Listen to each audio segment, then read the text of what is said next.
Hello, welcome to the Think Big for Africa podcast. My name is Ekene Banye, your host. Today, I have another young African, a lady from Mauritius. She's an entrepreneur. She's building a pan-African community. Her name is Shubhda Good. Gujadhur. Shubhda, how are you? I'm good, thanks. How are you, Ekene? So sorry I mispronounced your name. So there is no trouble about it. Good. So tell my audience who you are and what you do. Awesome, thanks. Such a pleasure to be here. So my name is Shubhda Gujadhur. I'm currently the community and support specialist at ALX. I work in what does ALS stand for? African leadership, and the X stands for like an experiment or like everybody as well. Very good. Yeah. So continue. Yes, so my role here is that of a community builder. Okay. And the idea is to build a Pan-African community of entrepreneurs. And this need not be the sexy VC innovative startups. It is SMEs as well as startups. Okay. And the idea is to empower them through a 4-week experience to enable them to thrive in their businesses, get paying customers, and start creating jobs. Great. So I checked your profile on LinkedIn, and it seems you come from a science background. Okay, so tell me, how did you get into this career that brought you to where you are today? I really like this question, and it's one I get asked quite often, especially when I first started my career. So where do I fast rewind to? Go back as far as you can. See, I come from a similar background, so I can understand. Sure, I'd love to hear about it. Yeah. So I studied chemistry and mathematics at university, and worked for a bit when I finished my degree in Mauritius, and quickly realized that working in a lab was not suited for my kind of person. I am a very extroverted person, and what I was doing then was, because I wasn't too involved into research and things like that, I was analyzing a lot of lab samples, and it didn't put me in a place that was inspiring or just, motivational for me at that point in my life. So I made the decision to quit my job at the laboratory, which was a really good laboratory, to be fair.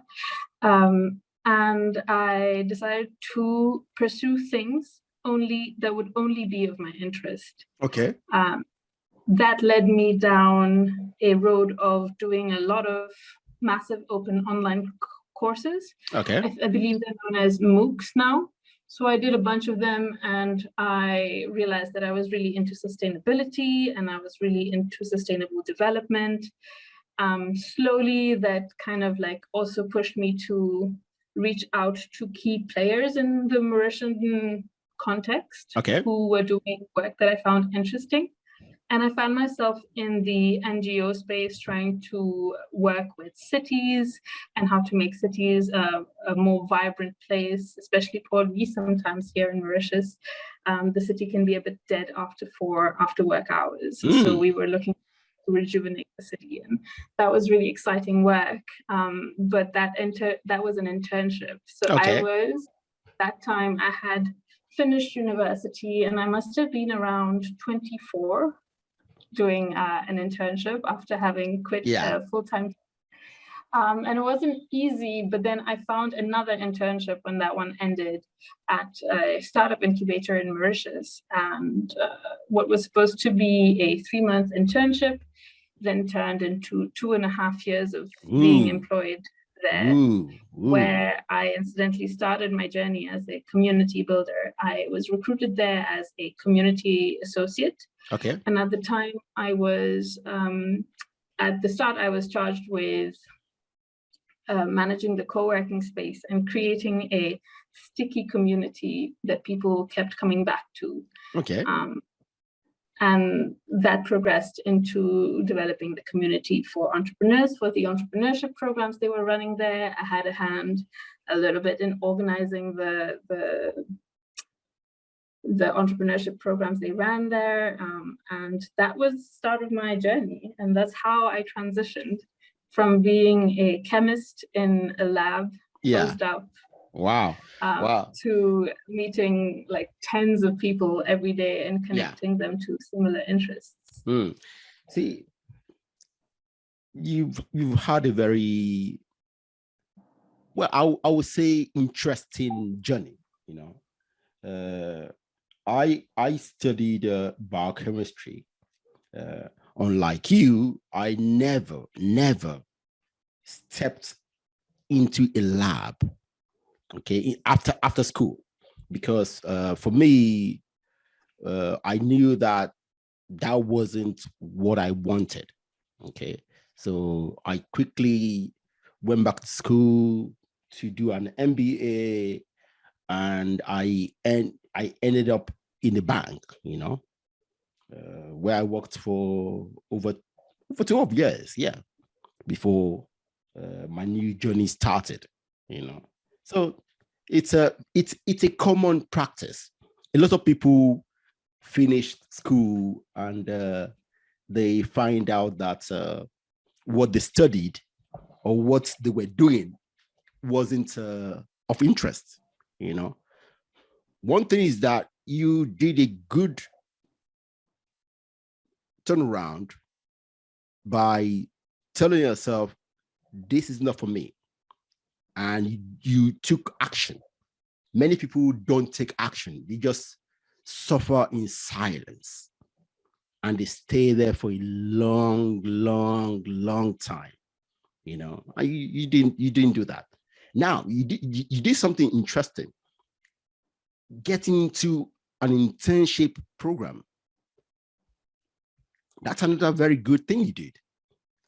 Yeah.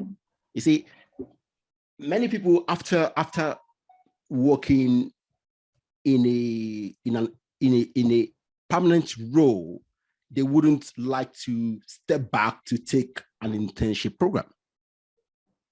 You know, so you've done so many good things for your career, and I'm sure, yeah.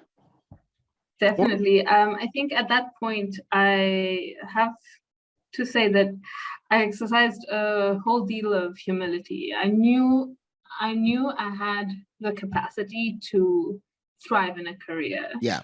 But I knew that I also didn't know anything about a lot of things that interested me genuinely. So I was like, I need to be able to go back to school, so to speak, and hence that was the online learning that I did, and it was also like I'm here to start from zero, you know, and that's exactly where I was starting. Yeah, that's what you did. That's what you did, and it's good. It's good. So, how does an ecosystem work? Okay, and how important is belonging to a viable ecosystem to the success of any entrepreneurial venture? Right. So I'll split this question into two bits. I'll start by answering how does an ecosystem work? Yes. That's a very good question. An ecosystem, especially in when we refer to it in the entrepreneurship space, consists of many different players. It can be academic players, it can be startup incubators, it can be SMEs and startups themselves. So those are the entrepreneurs. It can be the coaches, the experts that can facilitate different types of information sessions for them. It can also be investors, so angel and VC at certain times. It can also be private equity, depending on what level you are growing your company to. Yeah. So when all of those players come together and all of those players have a context for coming together, that's when an ecosystem starts to work, in my opinion. And why is it important for entrepreneurs to be a part of it? I think that entrepreneurship is hard, no matter what kind of context you do that in, right? Yeah. And being surrounded with people who have firstly maybe even done what you've done before, who have been around enough people like you endeavoring to do new things or things on your own, can help, because they can spot patterns, they can provide a sounding board for your ideas to bounce off of. And you can be an entrepreneur without being involved in the startup ecosystem. But it definitely helps to be part of one, because there's always someone you can call. There's always someone that you can quickly ask for a referral. It can be about anything. It can be about small business suppliers, or it can be about customers. How do I launch my business? Who do I launch it to? Maybe someone will have a good idea if you're as you're talking to them. And the beauty of that, and especially in physical spaces, is that you bump into people doing interesting stuff all the time. So you get to have those really amazing corridor conversations with people that can completely spark an idea in your mind that you had never thought about, and that would benefit your business. Yeah. See, what you're saying is that entrepreneurial ventures are not a one-man thing. Okay, you need people to help you, both internally in your own business and externally, other business owners and other members of the ecosystem. Now, you see, I've talked to a lot of young entrepreneurs. Okay, when I say young, I mean new entrepreneurs. Okay, who are very new in the space. And one thing they are afraid of is to share their ideas to people, and those people take those ideas and run with it, and they lose out. Okay, so how often does that happen? That's one question. And two, how can they avoid that, if possible? It's interesting that you say that. I did encounter a lot of it when I first started working with entrepreneurs in Mauritius. A lot of the mentality is that, I don't want to share my business idea with anyone. They will copy it and build something out of it that I won't have a share in. And to that, I've always said, ideas are cheap. Everybody has ideas. I think in our lifetimes, everybody has had $1 million, $1 billion ideas. What discerns an ideator to an entrepreneur is, in French, the word entrepreneur comes from entreprendre, so to take action. And that's the key differentiator. That's also your first barrier to entry. The fact that you haven't just spoken about something, you've taken action towards building something. That in itself can give you what is called a first mover advantage. Okay. And just having an idea in your mind doesn't secure it. You might find out that so entrepreneurship, starting a new business, is like testing a new hypothesis, if you want to put it in scientific terms, right? And when you go by the lean startup approach, which is fail fast, fail cheap. You devise an experiment where, with the limited resources that you have, you want to get what is called a proof of concept. Yeah. So the proof that there is a demand for what you are offering. Yeah. Right. So that you do quickly and with limited resources. Yeah. So you don't need to be investing lots of money. Yeah. Quick and dirty, exactly. Yeah. Once you do that, there are numerous learnings that come out of it. And that's the mark of a true entrepreneur, is being able to learn and adapt quickly to the learnings that you have. And sort of like shut out the noise as well. Like, you might see other people doing the same thing, but you can choose to be paralyzed by competition, or you can choose to also learn from their mistakes or learn from their wins and keep it. This is definitely one of the instances where slow and steady wins the race. Yeah. See, another thing is that many new entrepreneurs think that their first idea must pan out. Okay, they don't understand that successful entrepreneurs have very different ideas. They try them out, many fail, and then what we all see are the ones that succeed, but many fail. See, so one of the things I try to tell the people is that you don't have to have a winning idea the first time, the second time, the third time.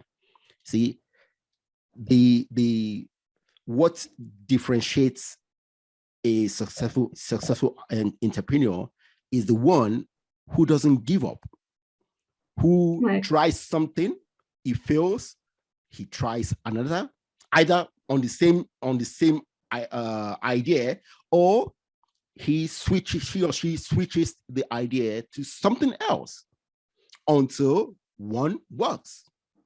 See, so the idea that your idea will be taken away by someone else, it should not be a reason not to share the idea, to gather some knowledge from the people who can help you. Yeah, there's definitely something to be said around, I think we've all encountered that story where someone is talking to a trusted person to them, and they say, what if I fail? And the trusted person says, oh dear, but what if you succeed? Exactly. Right. So sharing your idea, yes, people might steal it, but think about the opposite side of that spectrum as well. What if sharing your ideas trickle into this like avalanche of support for you? Like, I can connect you to this person. This person is a web developer. They can make your landing page. I can connect you to a graphic designer. That'll be your logo.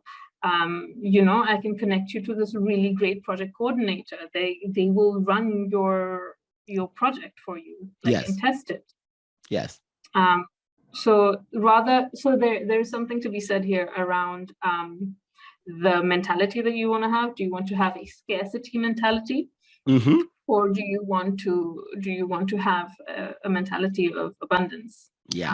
That's very true. That's very true. So tell me something about the community you're building and what happens there. What kind of people you gather together in your community? Just give me some interesting stories about your community. Stories. Let me start by getting technical about it. So the idea is to support 100,000 entrepreneurs by the year 2030 who can then go on to each recruit 5 people, and that will create a multiplier effect for jobs being created in Africa. Very good. The type of entrepreneurs that we accompany are not necessarily people who are looking at new business models or doing new things. They can be SME founders, So they can be people starting a business in a space where they know that there is a market already. They know what these people are looking to buy, and they're tackling that problem. Yeah, so we are supporting SMEs, and we are doing that over more than, I think, 12 or 13 countries across the African continent, which is really exciting. Just give us some names of countries, so that I want my audience to know where you are and if they can reach out to you. Well, with our last cohort, we've had a huge percentage of our participants from Ethiopia. We've got quite a few coming from Nigeria, South Africa, Zambia, Uganda. I think we have some from Ghana as well. We had a lady from Benin join us in our first cohort, but Tanzania also, let me think of other countries. Yeah, just a lot of the African countries, all of the main hubs as well, like Rwanda. Yep. Good. Wow, 100,000. That's good. Well, the idea is to support them. We haven't done the whole of it yet. Yeah, but I mean, it's an ongoing project. Yeah, that's good. See, for me, the reason why I bring on many entrepreneurs and aspiring entrepreneurs on this podcast is that, see, for Africa to develop, that's my goal, to contribute to that. For Africa to develop, we need as many new businesses, new business ideas, new business founders, entrepreneurs. See, I would say this, politics is not the way to build Africa. Businesses are the way to build Africa. Education and businesses are the way. Okay, so yes, what you're doing is an ongoing project. So I want you to tell my audience as much as you're willing to, Yeah. Thank you. Right. Yeah, I mean, if by the time this episode airs, the applications are still open. We're actually currently taking applications for young entrepreneurs between the ages of 18 and 35. Okay. Who have a business that is ready to launch. To join our 4-week digital experience program, where we support them in securing their first sales, gaining their first customers, and share some best practice about generating traction. Very good. So what are the most difficult challenges that new entrepreneurs face, that the likes of your community help them to solve? Right. I think in the recent years, what I've seen entrepreneurs struggle with is the acquisition of customers, right? And that's the 101 of business. If you don't have customers, you don't really have a business. And having a community then kind of helps you think through the different types of profiles that you can be targeting. Just by having a lot of people around you, they can either represent the different target markets that you should be looking at, or give you insights on, they can help you analyze who you've targeted so far. Yeah. One thing that is always a red flag to me is when I ask an entrepreneur, so who is your target customer?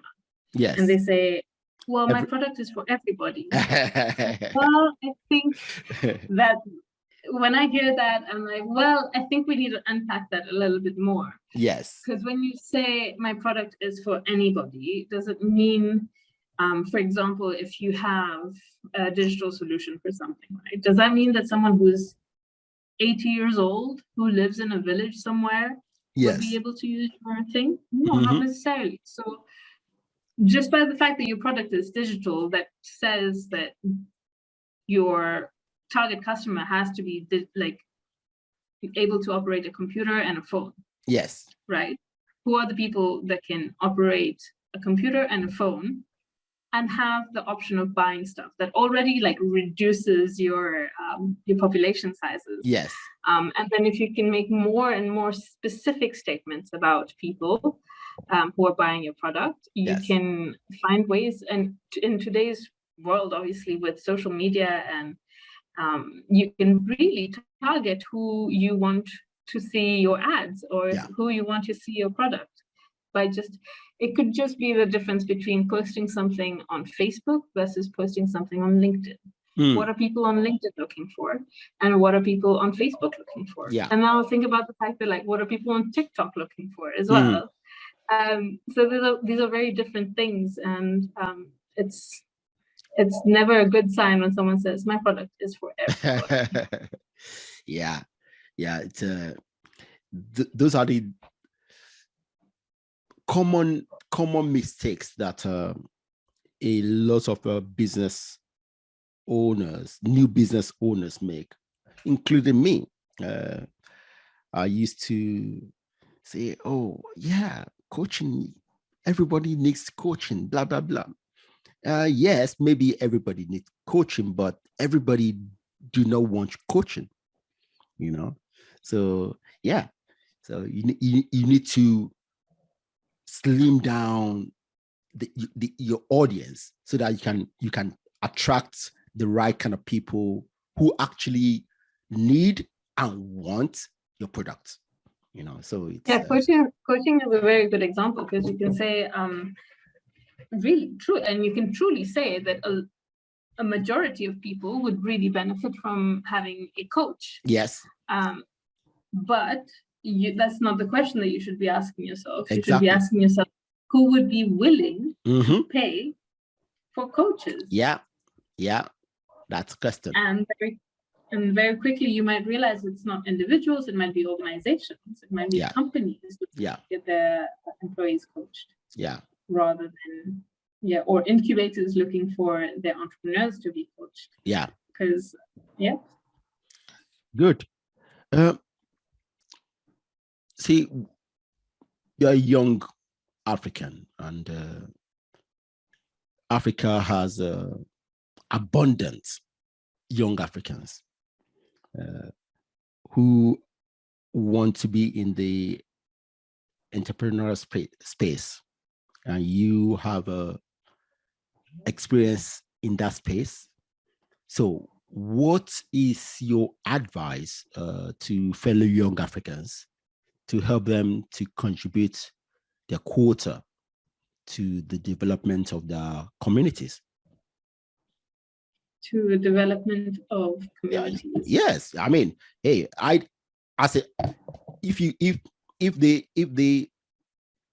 they develop their ideas as entrepreneurs, they will develop in their communities. Yes, of course. Yes, that will be creating a supply for specific demands that communities have. It will be creating jobs for people. So the one advice that I would have for anyone with an entrepreneurial instinct is to get started, actually. And that advice is very easily given. And not so easily taken. Yes. But I think one important thing to maybe think about is, what is one thing that you can do today to get started? Okay. And then the second question is, what are a few things this week that I can do to build on that? And you just keep going until you see something concrete come out of it. Good. And you keep learning, and you keep doing those one or few things. Yes. Well, you are practically a coach. I do coach entrepreneurs. Very good. Very good. So, this is my usual last question to my guests. So, I ask you, in your mind, okay, what is your vision for Africa, African entrepreneurs in that space? What do you see in that space in the next 20, 30 years time? Gosh, that's a beautiful thought to have, isn't it? A vision for a prosperous entrepreneurial Africa would be to have developed communities in most countries, in all countries actually, why not, that are somehow interconnected, where an entrepreneur in Ethiopia knows that there is a way for them to be connected to someone in, say, Kenya, if they wanted to expand their business there. Yes. For entrepreneurship to develop not just within countries, but across countries. And for that synergy to be enabled, hopefully, by more stable political environments as well that are conducive, so that like the strength of the entrepreneurship of Africa kind of like dictates the political decisions being made. Yeah. Yeah. That's nice. That would be great, wouldn't it? Yeah, that would be great. Shubhda, thank you very much for coming on the Think Big for Africa podcast. Thank you so much for having me, Ekene. It's been a pleasure talking to you and sharing my 2 cents worth of what I know about community building in the entrepreneurship in Africa space. Good. So I would very much like to see the progress of your community. Oh, you will. Good. You will. Good. Thank you. Bye. Have a lovely day. Bye. Bye-bye.